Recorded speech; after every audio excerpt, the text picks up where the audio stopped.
analysis on why cops blow women's heads off? It only happened because Trump tried to. Wait, you're gonna blame Donald Trump for a police officer blowing a woman's head off? Yeah, I would definitely blame him for. Well, I'll tell you what, Dismal. Dismal, you're the first person that I'm going to say this to. The first person I'm going to say this to is that if you were to donate to John, I would reject those campaign funds. We don't want your money. I don't want to contribute.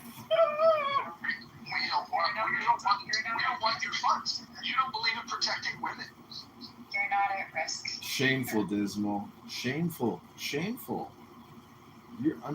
I like to consider myself a gentleman. I've served as an officer in our Grand Republic of the Army, and I've met men who I would say are not necessarily gentlemen, and I've met some ladies who I would also say are not quite ladies.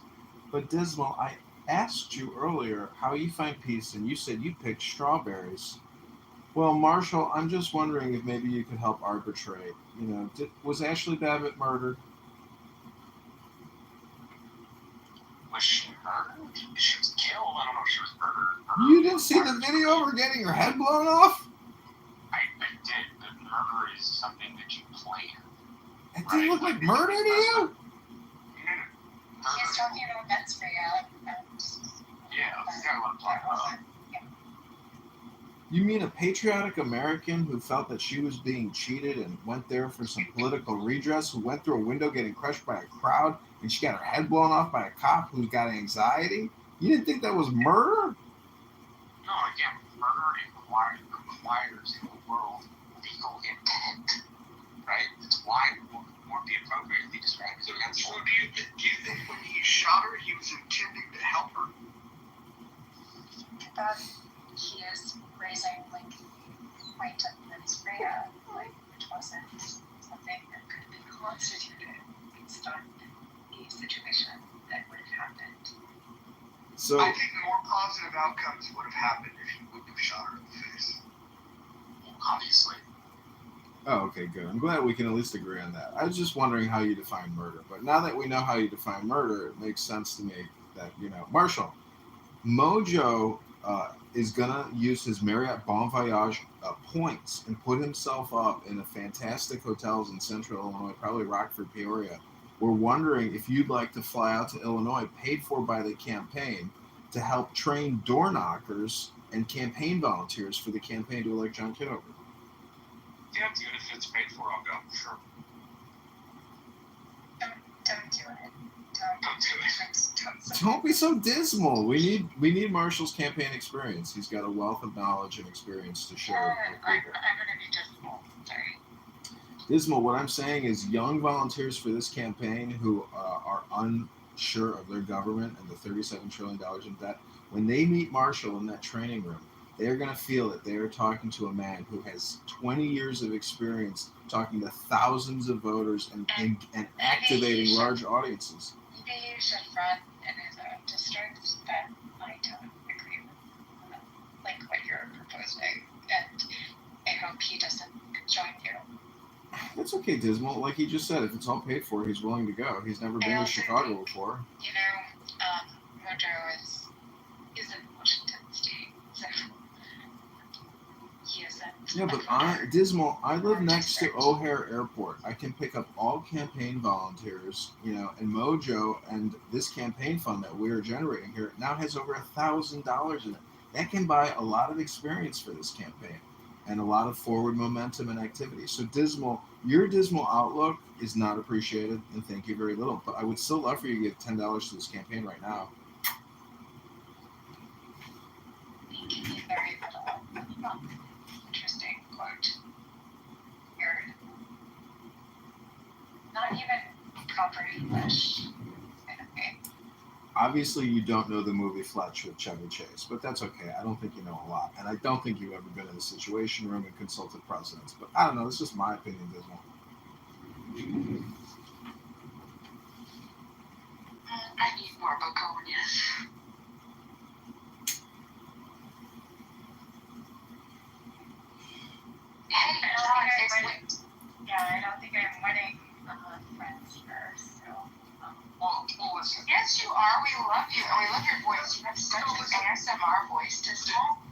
Well, listen, I guarantee there's at least one person in the audience that agrees with you that that woman deserved to get her head blown off. I'm sure you won over at least one person. I didn't say that. That was not my intention at all. Like, I was literally stating. Well, you gave some pushback when people were saying that she shouldn't have had her head blown off. Investigating the root cause is what I shared, and I will stick by that. I think if you stand on principles, it's more challenging. Okay, so here's one of the principles that I stand on. I don't believe that innocent women should be shot in the face. I don't believe that. I would agree with that, but I also think, like, if you look at the root cause, like, why was she there in the first place? That's problematic. And so she was she was essentially, like, hustled into being there. And who would be laid to blame? Well, let's say she was tricked to show up. I'm not saying that she was there for all the wrong reasons. You would agree with me on this. She did not deserve to get her head blown off. I would agree, but I would also go back to, like, what was happening, what was there at the time, and I think At the time, there was a head on her shoulders. I think it's important to look at why was she there in the first place, and, like, looking at the core. Maybe because she was interested in civics and she thought that the election was important and she loved her country. Who knows? Yeah, and that's potentially thing that would have happened, but I think it's important to actually just investigate the root cause of our problem, rather than just expounding on or riffing on the bumper sticker headlines. Well, listen, I have to get to bed soon. I'm probably going to stay logged in, and you guys will see my PTR, but I'm going to be going to sleep soon. I just want to see if we can get one last push to get a donation across the board. I don't even care if it's $1. Can we just get one more donation before I go to sleep so I can know?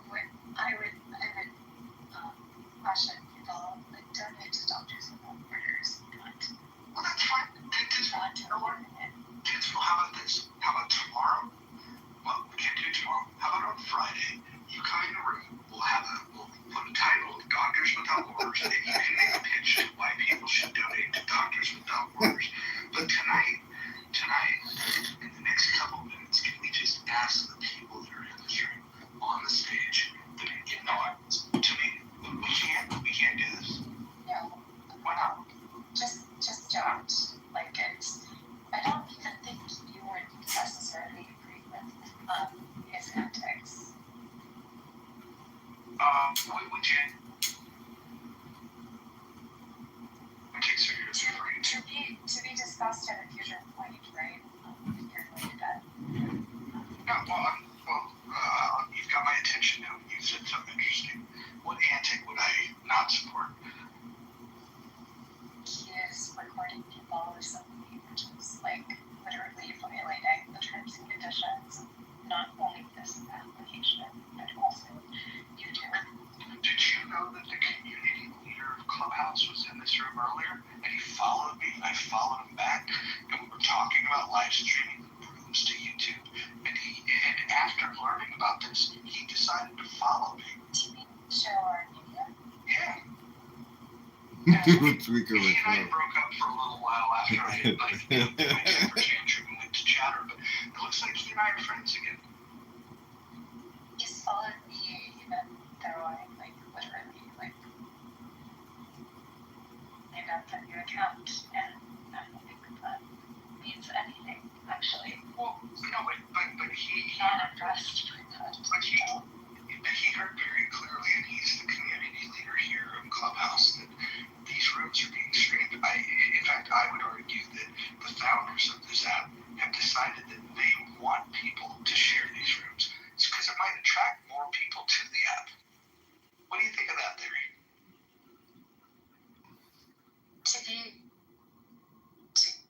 Do you want my frank perspective on this? Sure, we might disagree. I mean, we disagreed on the fact that a young woman shouldn't have had her head blown off, but maybe you'll have a different perspective here. I literally think that we're suffering this unfortunate crisis of people just deciding that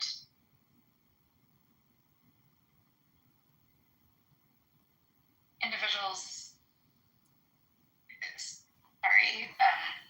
trying to sort of gather thoughts, but I think Dismal, do you love your country?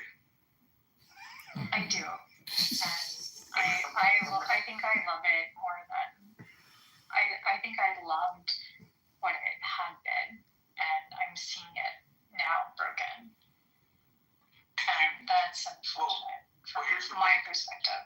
So John Kitover also believes it's broken, and so my question is, do you love it enough to help John save it? I think he, I'm going to be fair. I think he expressed a couple of, really good ideas. And so is that worth $1 or $2? Is that like $2 worth of support or not $4? I don't fund campaigns, as a principle. I just don't. Oh, so you don't put your money behind the things you believe in? I do, but I do it in charitable donations, not campaigns. Campaign financing is problematic from my perspective. I think that's where. Well, you're not financing a campaign, Dismal. So how is he supposed to compete with the billions of dollars that the Republican Party funds for these people that'll get into office and take taxpayer dollars, squander them, and then borrow money that adds to a debt that will never get paid off? Whose side are you on, Dismal? Whose side? That proposes a binary. Are you on the people's side? Because John's for the people.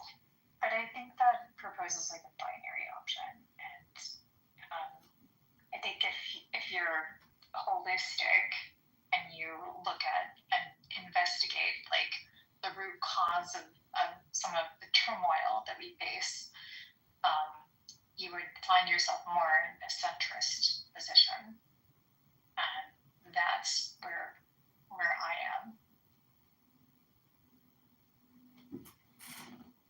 Okay, but what's the centrist position then, Dismal?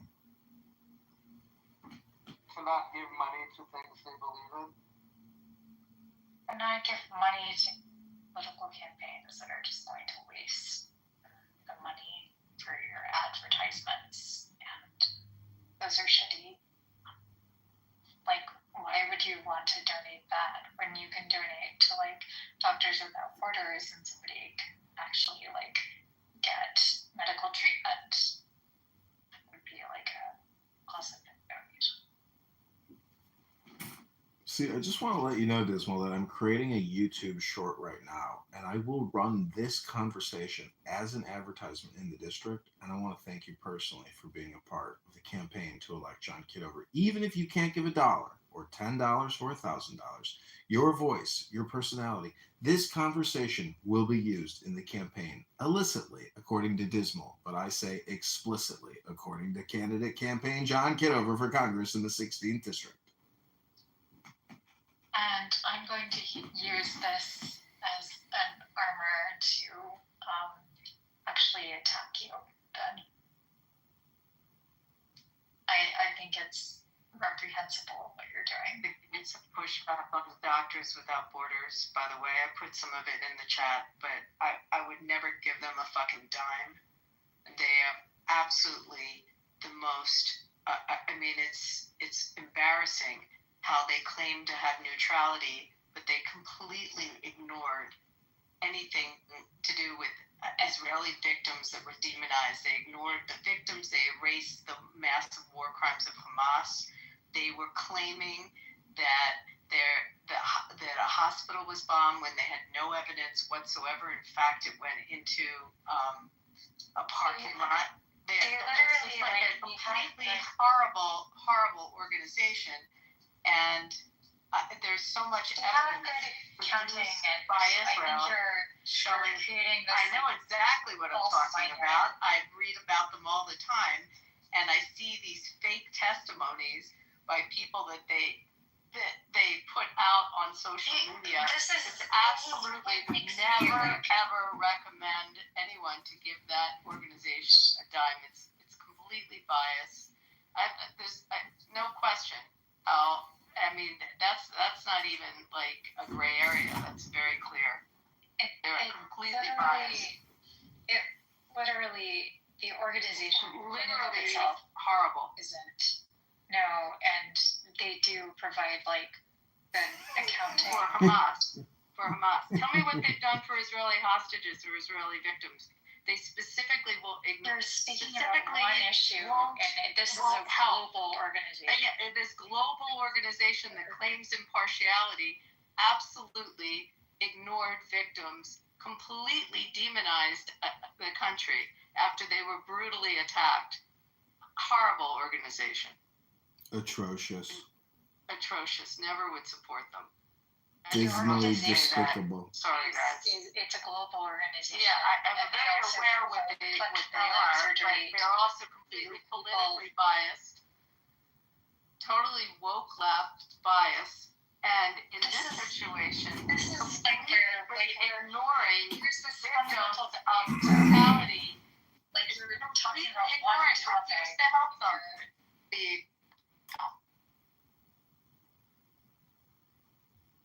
Ladies and gentlemen, it's getting late and our dear Mojo is praying to the Lord to go to sleep. I just want to do a little positive ASMR experience for our wonderful positive Mojo vibration.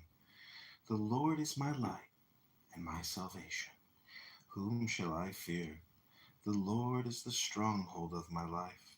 Of whom shall I be afraid?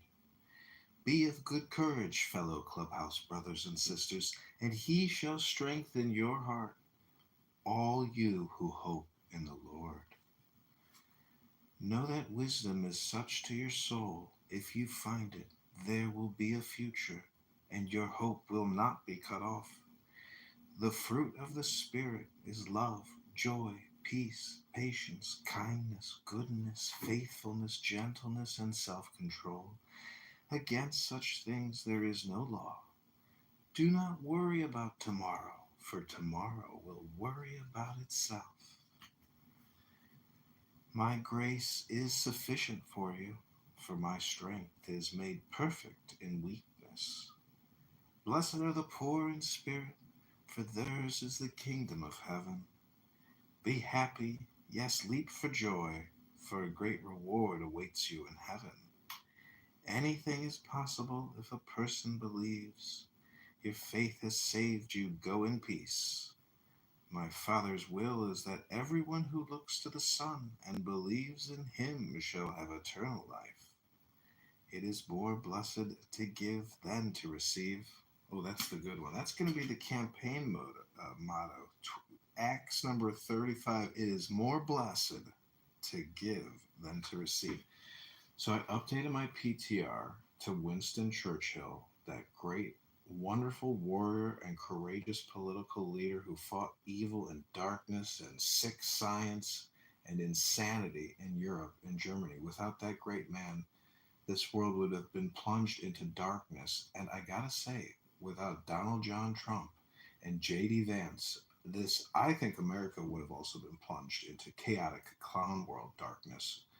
And, I say root for the team that you're on, and fork it over for Kitover. Make a $10 donation to the campaign to elect John Kitover right now. Click that link above if you've enjoyed that brief little ASMR reading to help put you sweet little beautiful angels to sleep. I hope you enjoyed it. Go to johnforcongress.com or click that link above. Tom Anderson says this guy is insane. Apparently, he doesn't like good ASMR. Did anybody here enjoy the Bible flashcard ASMR experience?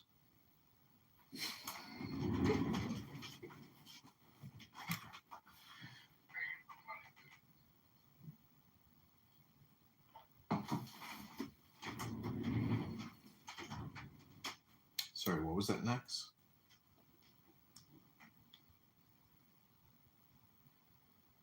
I didn't see who said it, but Mojo seems to be pleased. I think he enjoyed that sweet little ditty before bed. You know, this is what it's like in the Army. This is called taps. Many of you have never stood at attention to taps, but this is what taps sounds like.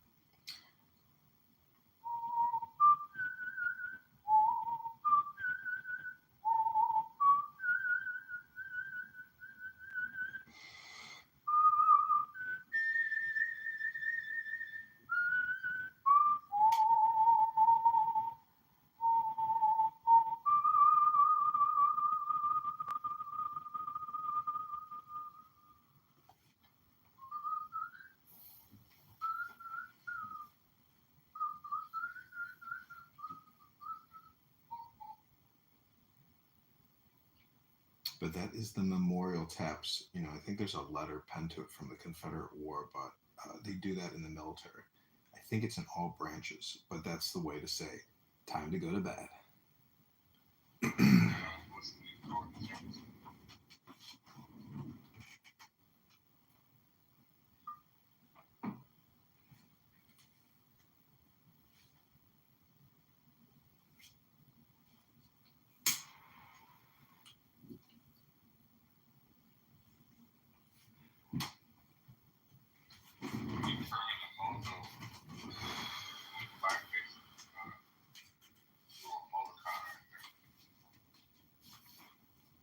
I just want to read one more thing on behalf of the campaign to elect John Kitover before we all go to bed. This is called the Declaration of Independence in Congress, July 4th, 1776.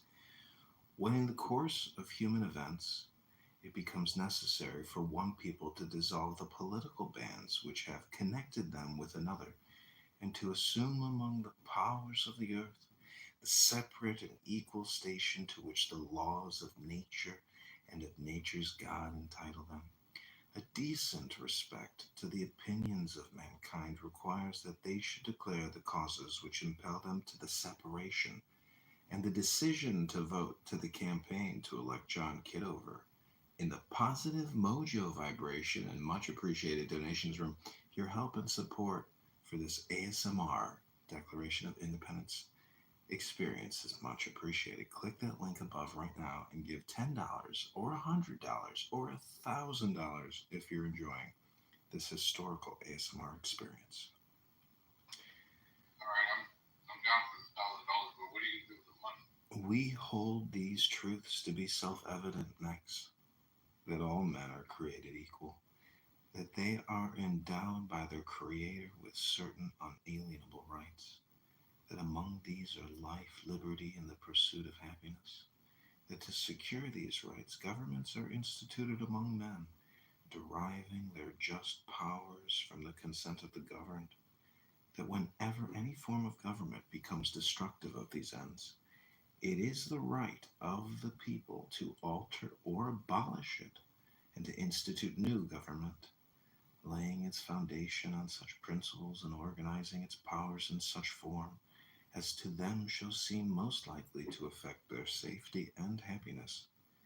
Prudence indeed will dictate that governments long established should not be changed for light and transient causes, and accordingly all experience hath shown that mankind are more disposed to suffer, while evils are sufferable, than to right themselves by abolishing the forms to which they are accustomed. But when a long train of abuses and usurpations, pursuing invariably the same object, evinces a design to reduce them under absolute despotism, it is their right, it is their duty to What are throw you gonna do with the money, dude? to throw off such government and to provide new guards for their future security. Such has been the patient sufferance of these colonies, and such is now the necessity which constrains them to alter their former systems of government.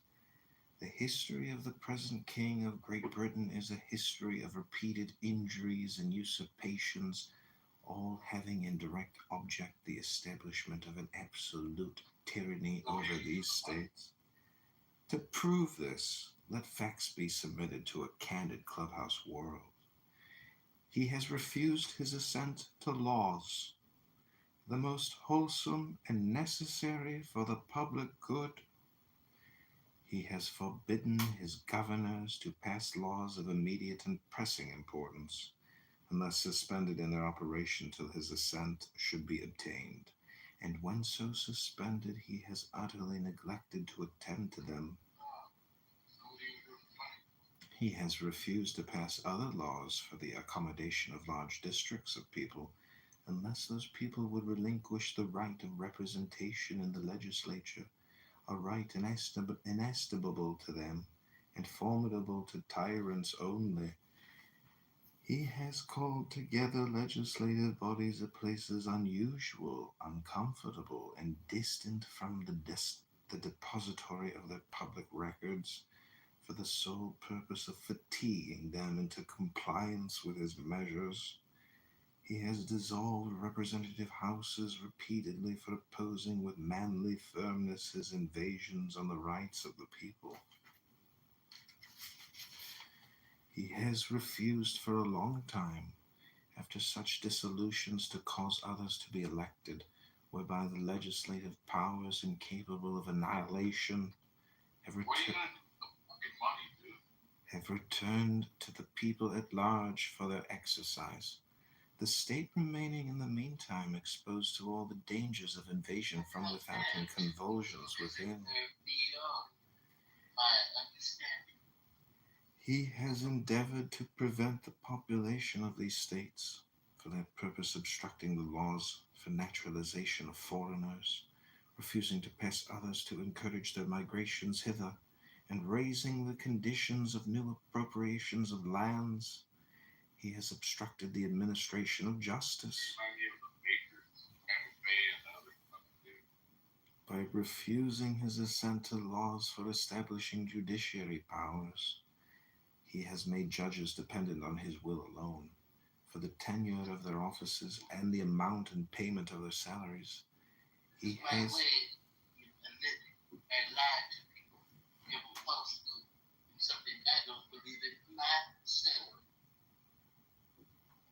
He has created a multitude of new offices, and sent hither swarms of officers to harass our people and eat out their substance. He has kept among us in times of peace standing armies without the consent of our legislatures. He has affected to render the military independent of and superior to the civil power. He has combined with others to subject us to a jurisdiction foreign to our Constitution and unacknowledged by our laws, giving his assent to the acts of pretended legislation, for quartering large bodies of armed troops among us, for protecting them by a mock trial from punishment for any murders which they should commit on the inhabitants of these states, for cutting off our trade with all parts of the world, for imposing taxes on us without our consent, for depriving us in many cases of the benefits of trial by jury, for transporting us beyond seas to be tried for pretended offenses, for abolishing the free system of English laws in a neighboring province, establishing therein an arbitrary government, and enlarging its boundaries so as to render it once an example and fit instrument for introducing the same absolute rule into these colonies, for taking away our charters, abolishing our most valuable laws, and altering fundamentally the forms of our governments, for suspending our own legislatures, and declaring themselves invested with power to legislate for us in all cases whatsoever. He has abdicated government here by declaring us out of his protection and waging war against us. He has plundered our seas, ravaged our coasts, burnt our towns, and destroyed the lives of our people. He is at this time transporting large armies of foreign mercenaries to complete the works of death, desolation, and tyranny, already begun with circumstances of cruelty and perfidy scarcely paralleled in the most barbarous ages, and totally unworthy the head of a civilized nation. He has constrained our fellow citizens taken captive on the high seas to bear arms against their country, to become the executioners of their friends and brethren, or to fail themselves by their hands. He has excited domestic insurrections amongst us, and has endeavored to bring on the inhabitants of our frontiers the merciless Indian savages, whose known rule of warfare is an undistinguished destruction of all ages, sexes, and conditions. In every stage of these oppressions, we have petitioned for redress in the most humble terms. Our repeated petitions in the most humble terms, our repeated petitions have been answered only by repeated injury. A prince whose charter is thus marked by every act which may define a tyrant is unfit to be the ruler of a free people. Nor have we been wanting in attentions to our British brethren. We have warned them from time to time of attempts by the legislature to extend an unwarrantable jurisdiction over us. We have reminded them of the circumstances of our emigration and settlement here. We have appealed to their native justice and magnanimity, and we have conjured them by the ties of our common kindred to disavow these usurpations, which would inevitably interrupt our connections and correspondence. They too have been deaf to the voice of justice and of consanguinity. We must, therefore, acquiesce in the necessity which denounces our separation, and hold them as we hold the rest of mankind, enemies in war, in peace friends. We, therefore, the representatives of the United States of Congress and General Congress, assembled appealing to the Supreme Judge of the world for the rectitude of our intentions, do in the name and by authority of the good people of these colonies, solemnly publish and declare that these united colonies are, and of right ought to be, free and independent states, that they are absolved from all allegiance to the British Crown, and that all political connection between them and the state of Great Britain is and ought to be totally dissolved, and that as free and independent states they have full power to levy war, conclude peace, contract alliances, establish commerce, and to do all other acts and things which independent states may of right do.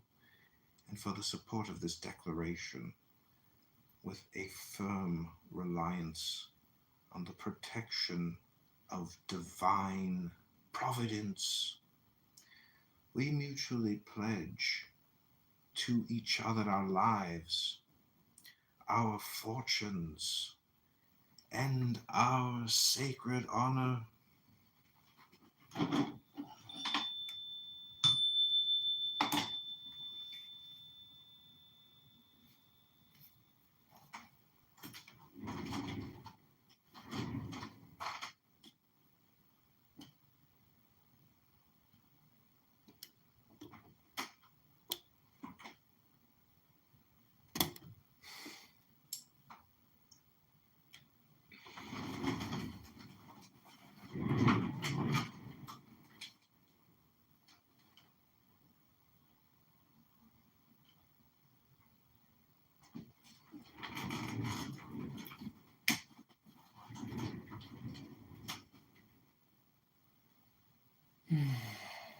Okay, I hope you enjoyed that reading of the Declaration of Independence. It's a pretty intense document. Um, if you enjoyed that reading, consider giving $10 to the campaign. That's probably the tape. I've never heard that before. That was, yeah. Oh wow, that's interesting. Thanks for sharing that. What did you think about it? Well, I thought how beautifully it was written, and it sounded like you sounded like a British person reciting it actually, and the use of the language, but obviously there were influences at the time. But you'd have to reread it a couple of times to actually get the full understanding, because obviously we're not used to that language now, are we? Well, it must have sounded like that when they wrote it, right? Mm-hmm. Yeah, no, for sure. But it's not what we hear now, is it? It's from a completely different era. But yeah, it's beautiful. Yeah, thanks for reading it out. Yeah, I mean, I don't know. I see a lot of like, um, people say that's unconstitutional or anti-constitutional. It's like there's a lot of things you could say that are anti-Declaration of Independence. I mean, it seems like they're violating the way that the government acts now. It seems like they're violating a lot of the reasons why they declared independence in the first place. So I think the quote is why. Well, that is something that you does spring to mind. I mean, I don't know enough about it because obviously I'm from the UK, but I mean, you can ask. I can ask Grok, ask Grok to tell me. I've had, anyways, to ask for the contradictions. Ask for the contradictions. I think one of the things is obviously is that was done at a certain period of time, and it's what principles that is trying to encapsulate and secure as a basis of government that are no longer applicable. And that's the thing with having a constitution that's so clearly written out and has amendments and all the things that you guys hold so dear. Yeah, because it's hard, but by definition, amendment would indicate some degree of flexibility, and obviously we haven't got a constitution like that. We have a common law, we have legislation, and we have common law, which defines how you interpret legislation or what have you, and there's more flexibility in that. But I'm not having a go because I'm not saying which is right and which is wrong. But yeah. You guys are still going. I was here in the God knows what time. I'm just getting up again. I know, it's wild. I'm taking a break tomorrow from this app and shutting down my production studio here in my bedroom. And I want to thank Mojo for all these positive Mojo vibration experiences that I've been recording and live streaming. My YouTube account, my primary one, it's just like unbelievable how many videos I've been recording over the past couple weeks. And, a lot of great conversations, a lot of great crash outs, typical Clubhouse stuff, going on 5 years recording Clownhouse. Yeah, you're almost. I see. You're John Kitover. You're the John who is going to stand for election. Yeah, in the 16th district of Illinois. Okay. Are you standing as an independent, or are you standing? No, Republican. Like the Republicans or Democrats. Republican, yeah. This is Abraham Lincoln territory. If you don't run as a Republican in Illinois, you just don't understand Illinois history. Okay, so you can forget it. Yeah.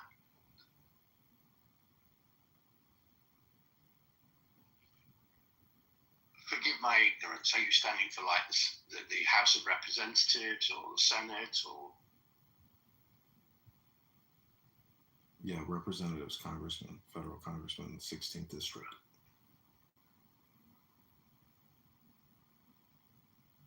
Have you got much chance?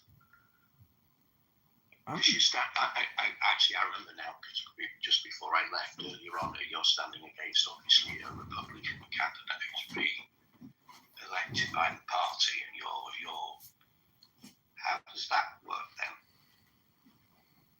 It goes through. In March, there's a primary. They decide at the primary who. Right. So you're standing against the other guy in the primary, and then go from there. Yeah, we're working on signatures and organizing for that laborious task. What's interesting about the Declaration is, there is something in there. I wanted to call it out that they make it overly burdensome with papers and judicial and all this stuff. It's very much the same way with ballot access here in this country, as Marshall, I'm sure, can tell you about crazy ballot access stories and how difficult it is for independents or people from outside the clique to get the required signatures, let alone go through an unscrupulous process of disqualifying signatures and then follow up court examinations. It's my Chicago political experience was amazing. I met characters. I met all kinds of people who you would never meet in your entire life unless you ran for office and, basically did it all from home, mom and pop or grassroots. It's a wild experience meeting people who work and control and manipulate politics. And there's a lot of ego and a lot of wasted time and stupid people who don't know how to grow organizations, or they want to control organizations, or they.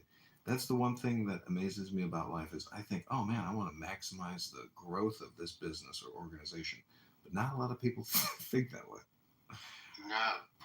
And then if they get in the way because, hang on a second, no.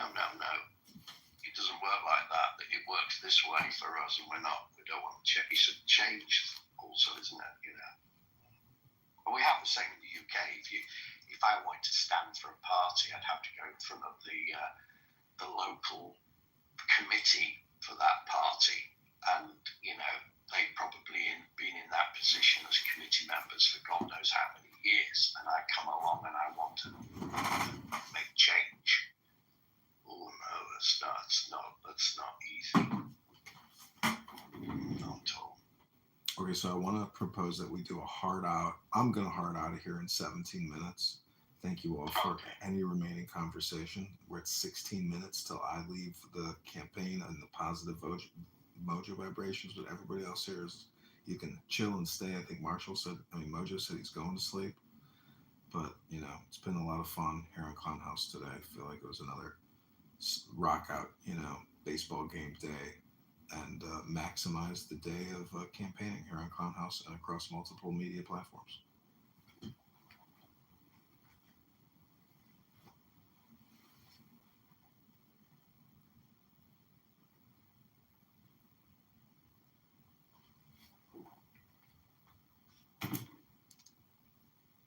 Okay, Simon, I wanted to share with you a campaign poem inspired by this great man in my photo.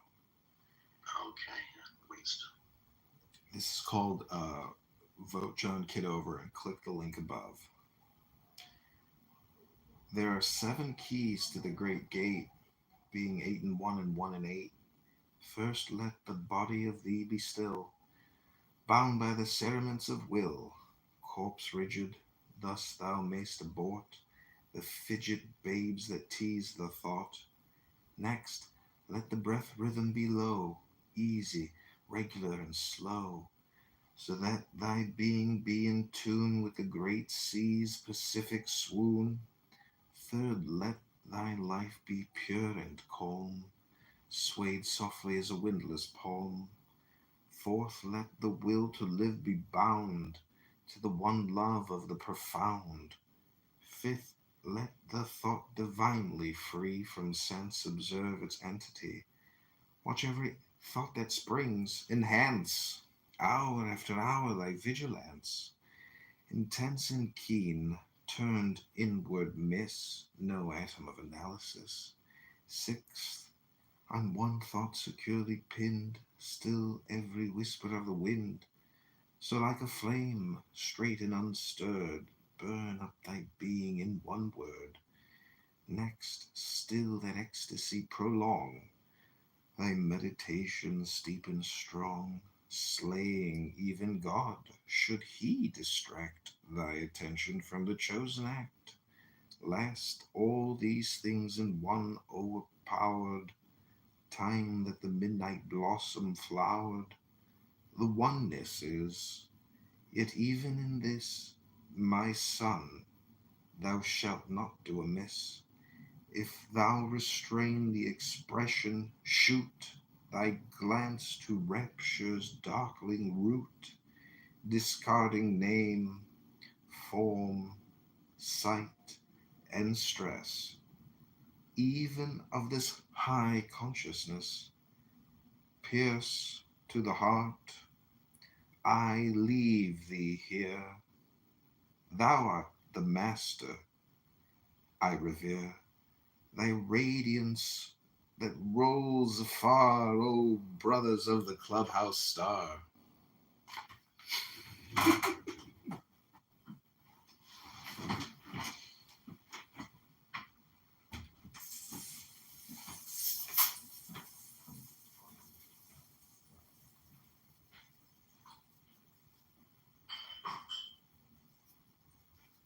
He was a wordsmith. What a man.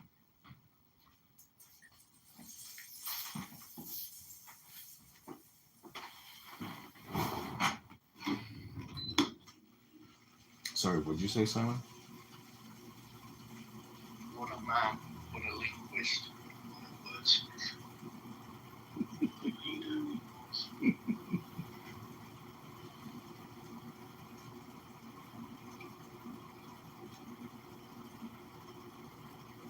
It's kind of funny, dude. Think about his name, Wins Tongue, wins a ton of times. You know, it's a great neurolinguistic programming there. Wins Tongue.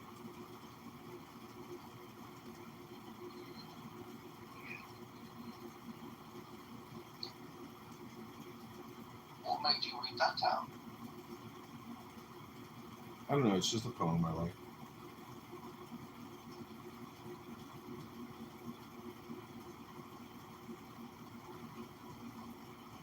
If you like that poem, consider sending 10.11, $10.9 to the campaign to elect John Kitover and enhance your positive mojo experience.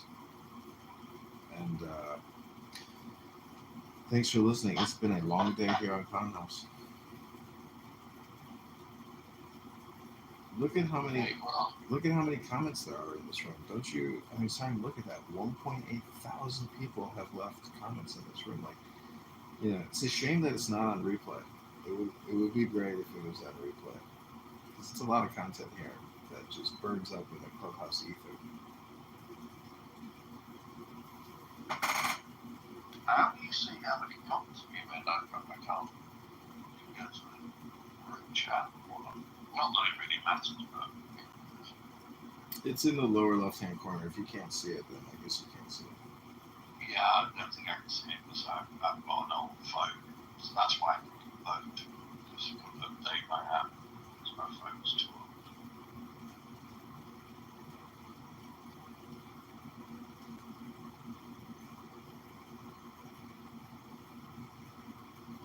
Who won the poll? Was that the chillism, was the political correctness of government? I don't know the total outcome. I think in the month probably won. Yeah, in my mouth.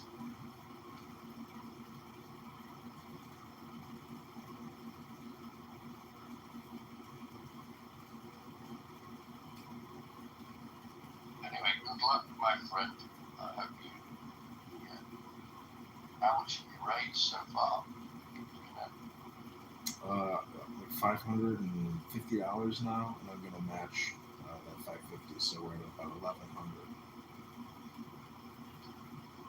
Hey, cool.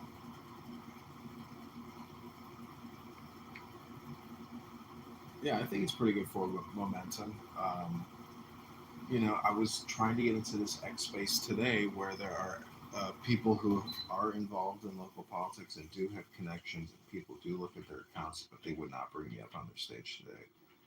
But they did feature another person running for office, so they may be curating their space. But um, there's a lot of people that carry grudges, and if you are connected, associated, or attached, or perceived as being, you know, connected with people that they really do not like or hate, um, you know, it is a little click, and people want to control their dopamine experience.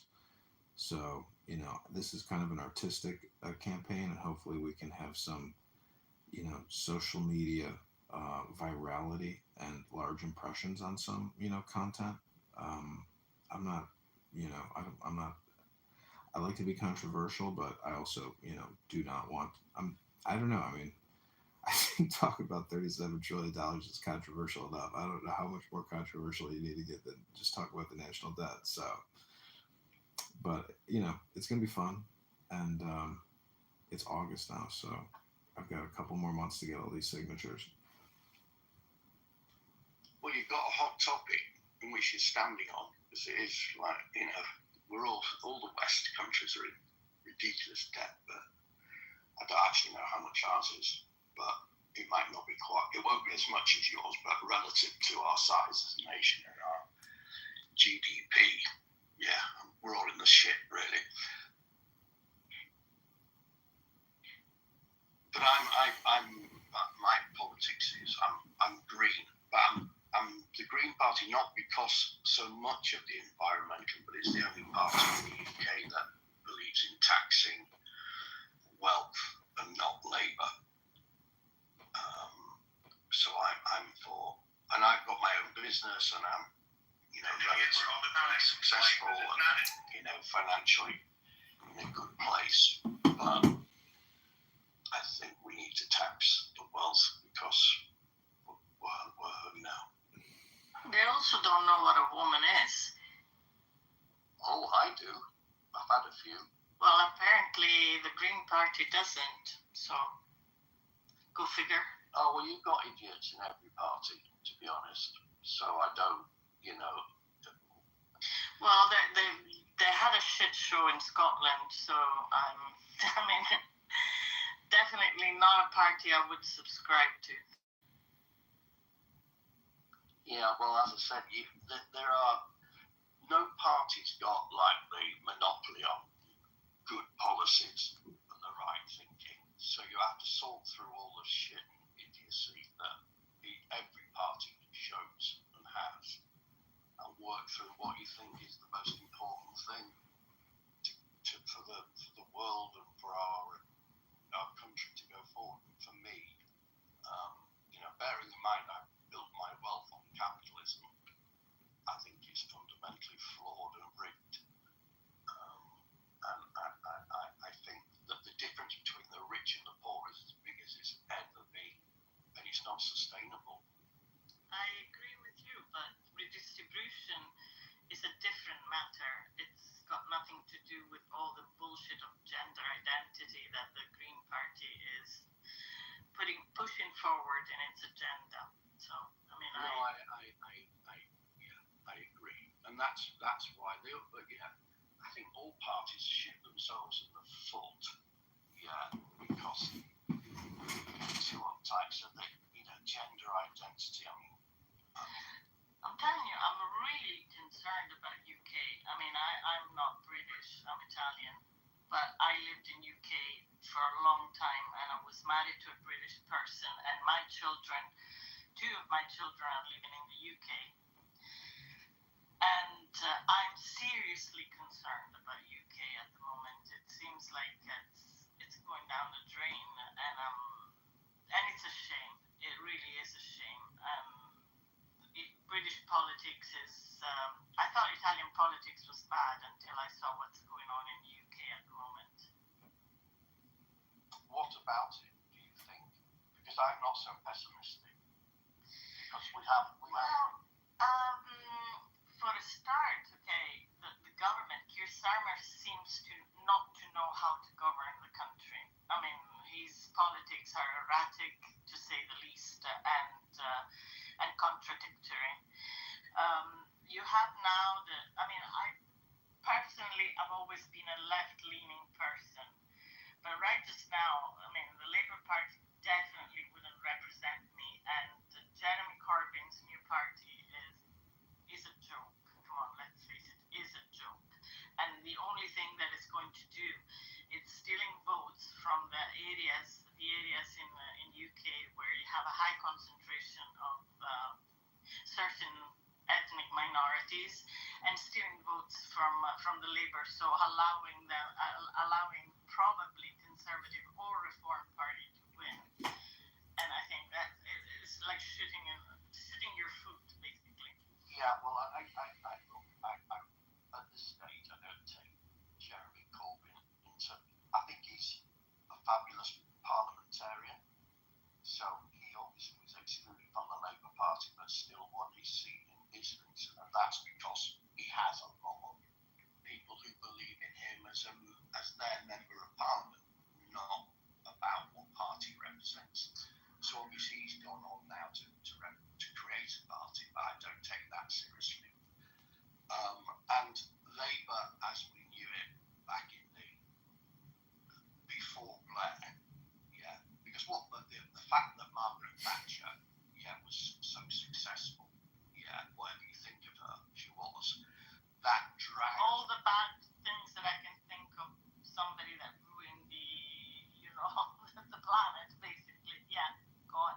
Well, yeah, but as I said, you can think what you want about her, but the reality was, because she was so successful in elections, she dragged Labour from the left wing with like Michael Foot and Neil Kinnock, dragged them to a central position, which was Tony Blair and Gordon Brown. So Labour as the left wing party, yeah, really, that doesn't exist anymore.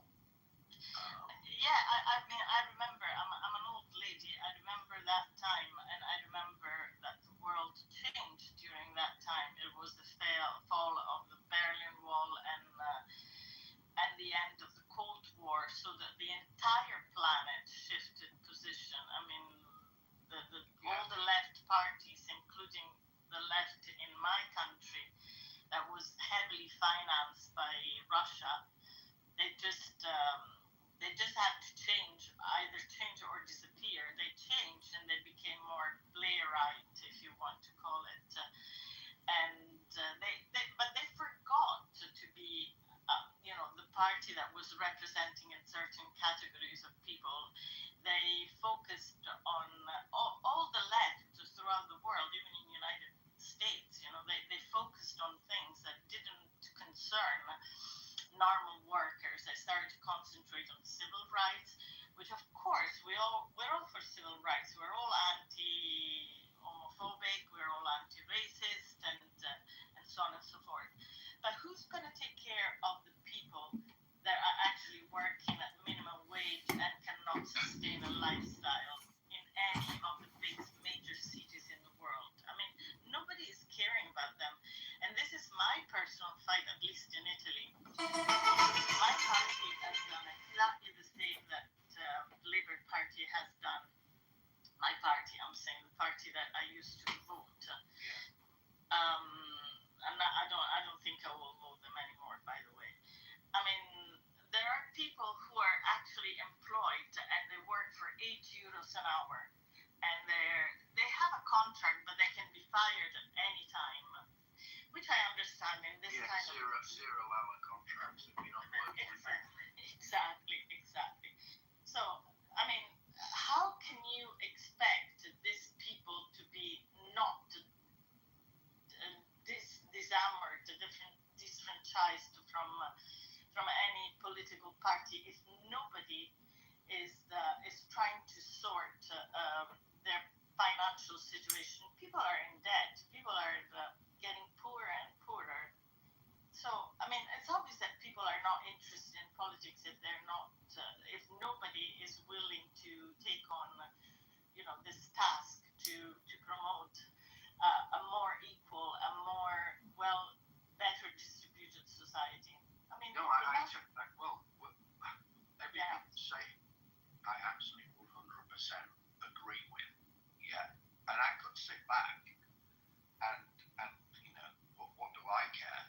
I'm wealthy and my life's okay, blah blah blah. But it doesn't work like that, because I have one daughter who's a teacher. Yeah, and I look at what she has to deal with.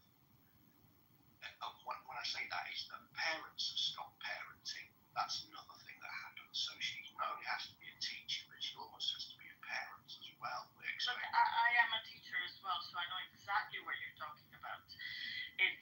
got to do with this society that is basically destroying the basics of families. I mean, yes, it's most of the time it's the parents. I wouldn't say fault, but inability to control their own children. And so on. But it's also the fact that a lot of these parents are in very badly paid jobs. They cannot afford to guarantee the minimum. I mean, I remember once upon a time back in the 70s when I was very, very young, there was a pride being working class, I remember, I mean, I used to go to UK very often, even as a very young person. And I remember working class areas, where everything was neat and tidy, and people took pride of being working class. I mean, nowadays I lived in Aberdeen, okay, for a long time. And I went back to Aberdeen about 2 years ago, and I couldn't recognize it. And Aberdeen was an extremely rich city, if you remember. I mean, it was, the oil capital of Europe. Yes, exactly. But the oil price went down, and all the major companies shifted, and they left Aberdeen. This meant, obviously, that the rich left and the poor remained. And Aberdeen is basically a boarded-up city. There is nothing, no shops, nothing.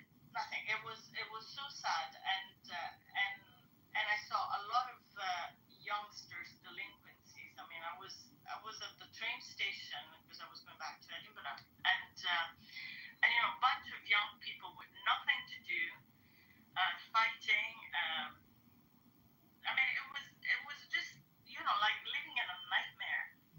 Yeah, I mean, I agree, and the other thing, I mean, because my two elder daughters, I've lived in London, but I don't anymore. They came out of London, but they live in London now, and without parental help, they wouldn't have been able to buy. Oh yeah. Well, no chance on their salaries would they have been able to save up. Well, my son is living in Surrey, but he's got a very high paid job, and he can afford to live there.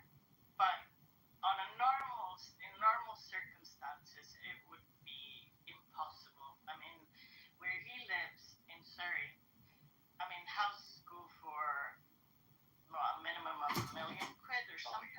Yeah, that's just.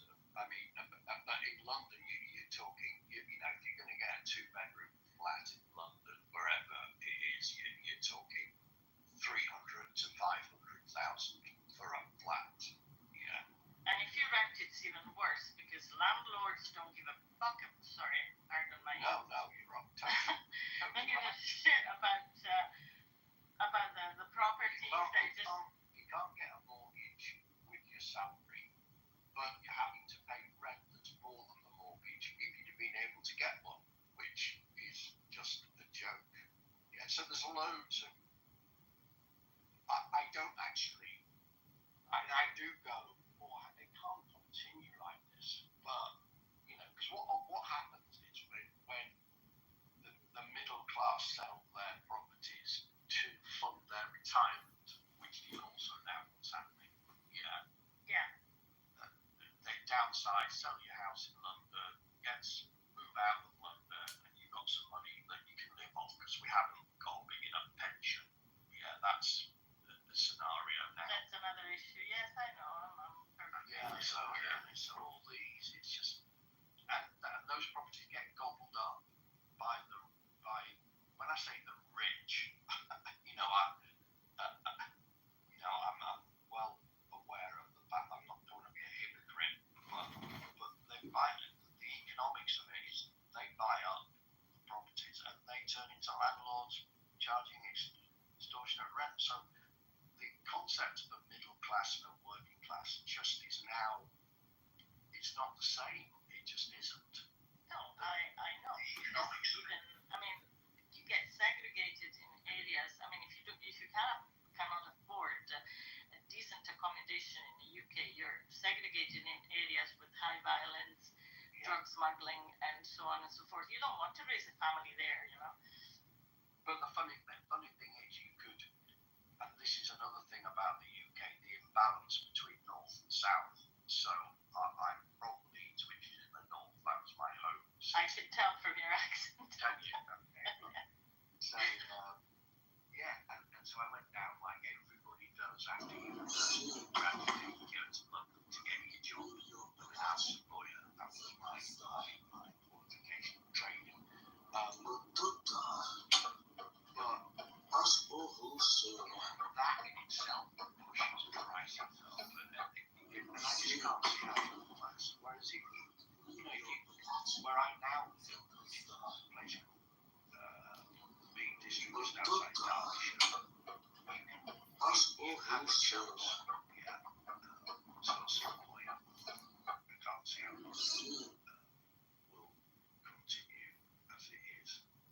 I know, but there's a mass immigration issue in London as well.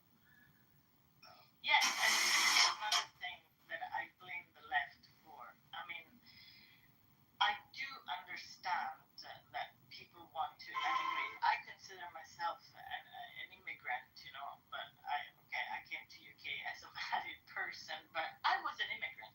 I was. And I've lived most of my life abroad as well because my ex-husband was working in the oil industry, so we lived in India, we lived in many, many places.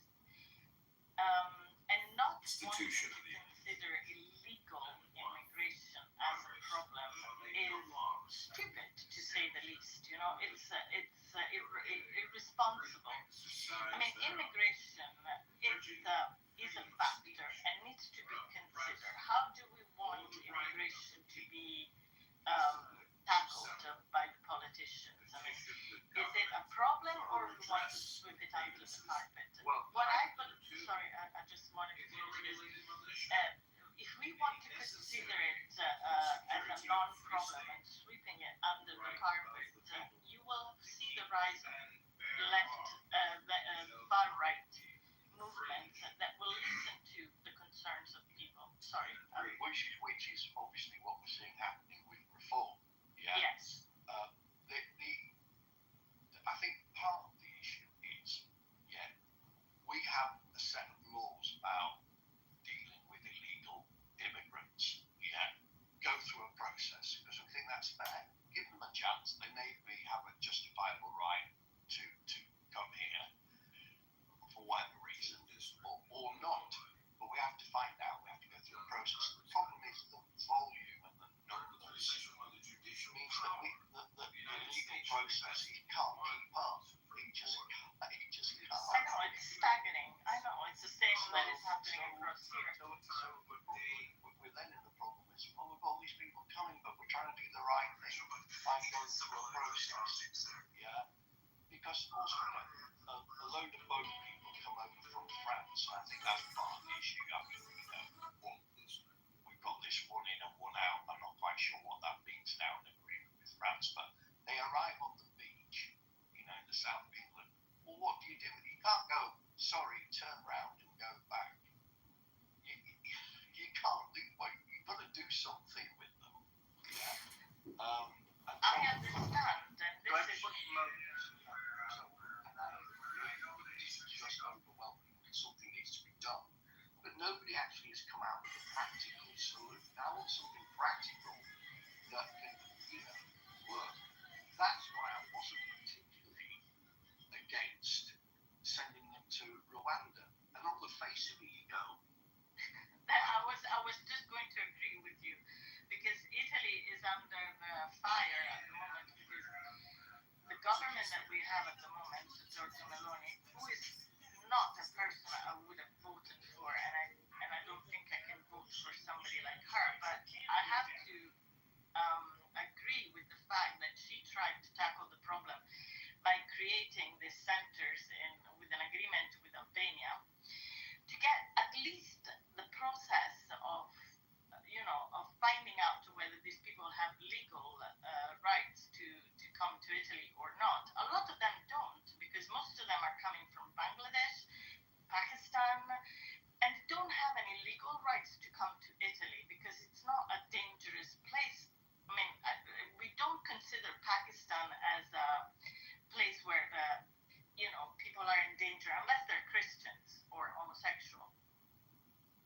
do they come on the back of existing factors? That's another thing, because obviously because of the previous empire we have a lot of Asian people living in the UK, and they came when we wanted them to come. Yeah. And what happens now, and I don't really understand clearly enough, is that they have a right to bring family members over. Well, hang on a second, that wasn't part of the deal as far as I'm concerned. Yeah, you're here. It doesn't mean you can bring, your Your mum, auntie and your grandfather. and but then it's complicated because then on the other side of it, our NHS, the care system, that is where most of the legal migrants go, and that's like 300,000. It's not a small amount of people, because that they're lowly paid jobs, and the British person doesn't seem, they doesn't want to do that. So so when people say we don't need them, well, it's a bit like in the States that there is quite a high percentage of illegal immigrants that are in work. They're getting paid. The employer's just turning a blind eye, and he needs some cheap. Yeah, but I mean, as a left person, I think you are as well. If you pay more, people don't have any problems doing any of these jobs. I mean, I don't know anybody, at least in my environment in Italy, that wouldn't do, a cleaner's job if they were paid a decent wage. There is nobody. I mean, job is not something to be ashamed of. I personally wouldn't mind either if I had the need to and I was paid a decent salary. I wouldn't have any problems waiting tables. It's a job. The problem comes when you trade these jobs for somebody who's an illegal and pay them under the minimum wage. I mean, if you pay somebody €2 an hour to pick tomatoes, come on. I mean, at the end of the day, you got your job done and you paid the person like what, €400 a month. This is ridiculous. This is not acceptable by any human standard. But what makes it workable is that person will live in a house with people like them who come over here, got a job, early on, they send the money back, but they're not living a life. They're just using it as a means to earn money, and they are compromising on a life that. The reason I know this is because I had a friend who ran a company that found staff for car wash. Car washes. So Yeah. It's the same across here. Yeah. Yeah. So he used to get 8 guys to work the car wash. He'd find them a house to rent, put them all in the same house, and so financially it stacked up because of the way that they were. Yeah, but this is unacceptable. But that any standard. It's not real. It's not real, is it? Because a British person, no. They might do that for a year, get money, and then send it back, whatever. Then they go back home. And there was one guy who told me that he managed to get enough money to get enough work there for a couple of years, and bought a house in it was Romania, where he'd come from. So it was a means to an end. Whereas a British person that's just not going to happen, is it? So you're completely right. So the salaries. Yeah, because it's pushing the salaries down. I mean, there is no incentive to an employer to raise the salaries in order to encourage people to come and work for them if they can get cheap labor. I mean, we're going back to the 18th centuries, when the first the industrial revolution started, and people could get fired from a factory if they were protesting for low salaries, because the industrialists knew that they could fire anybody because they could find somebody else doing the cheap labor. We're back to square one. I mean, all of the fight, all of the blood and in unions and stuff like that has gone down the drain. One of the things that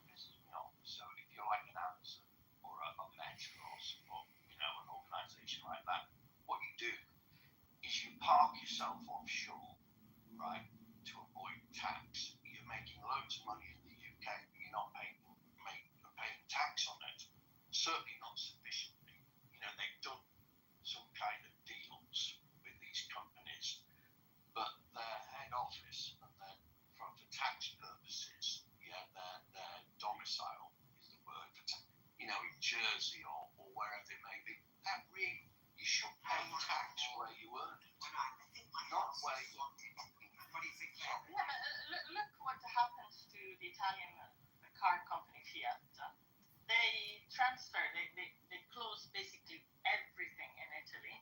There's almost nothing. It's still considered an Italian company, still gets money from the Italian government, but they transfer their legal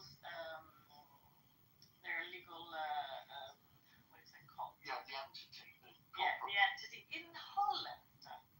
And why Holland as part of the European Union, because unfortunately Italy is still part of the European Union, doesn't have, has become a tax haven for companies around Europe. That's not acceptable.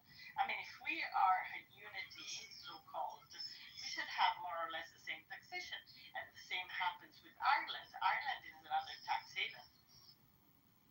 Oh, yeah, no, it pisses me off really, because I do business here and I pay tax here. Yeah, whether it's the company paying tax, whether it's my personal tax, and then these large organisations, go and park themselves in Ireland, or it's just not acceptable to me. So that's part of it, and the other part is, look,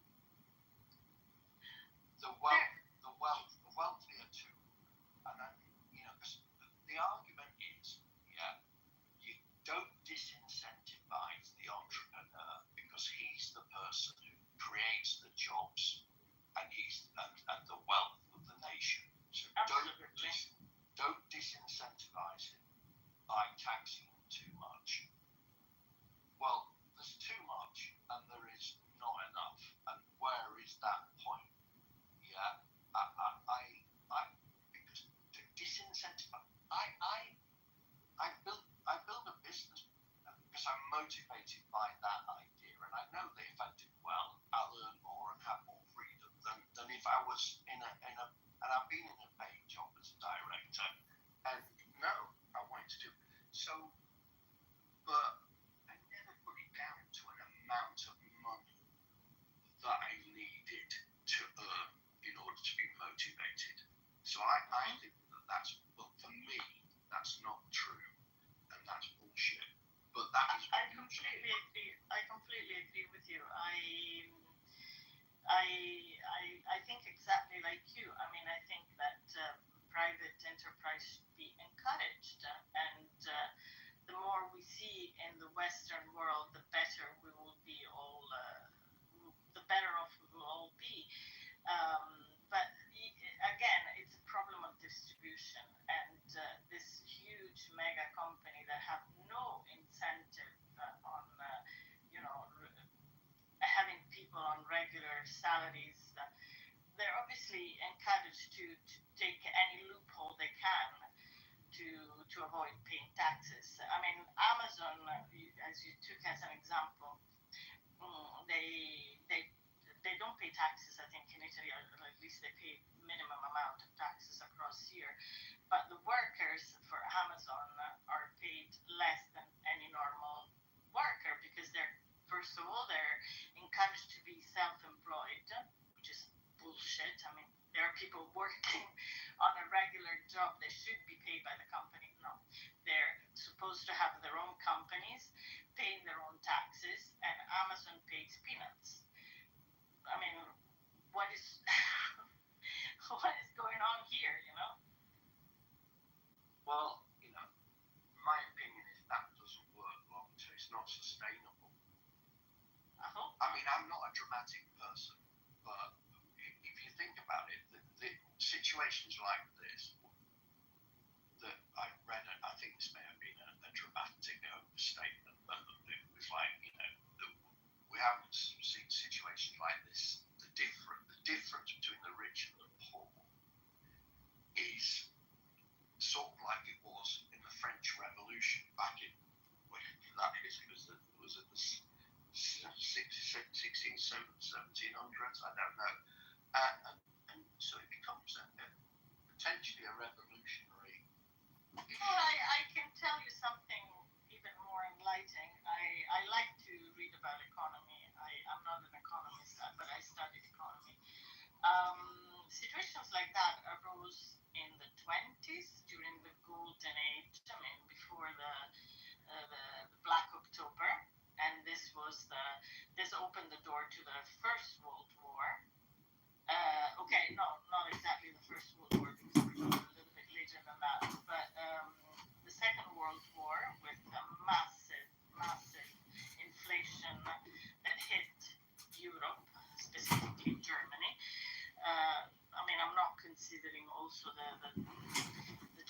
that were extremely burdened and was an extreme burden on the German economy, the treaties of the First World War. But I mean, any situation where you have an economic crisis. Hi guys. Hello. Hi guys. Can you mute yourself? We can hear too many people talking on the back. Are you discussing about some important thing? Well, it is to us. Mm-hmm. So you can talk, but yeah, that's it. That's it. Mute. Right, good. I'm listening. Well, mute first. There we go. So, economic situation, where they can determine the stability of a society. This is an historical fact, and so this is quite a tricky moment for all of us, considering that also we have two war. Although we're not personally involved, directly involved, we're still involved, and this is causing a lot of economic problems within our countries. I don't know. I mean, I'm not so optimistic as you are, Simon. I'm sorry. Yeah, well, that's probably more a reflection of my nature than reality. But hey, yeah, I don't know. I will ask asylum to Well, do you know what it is? Australia.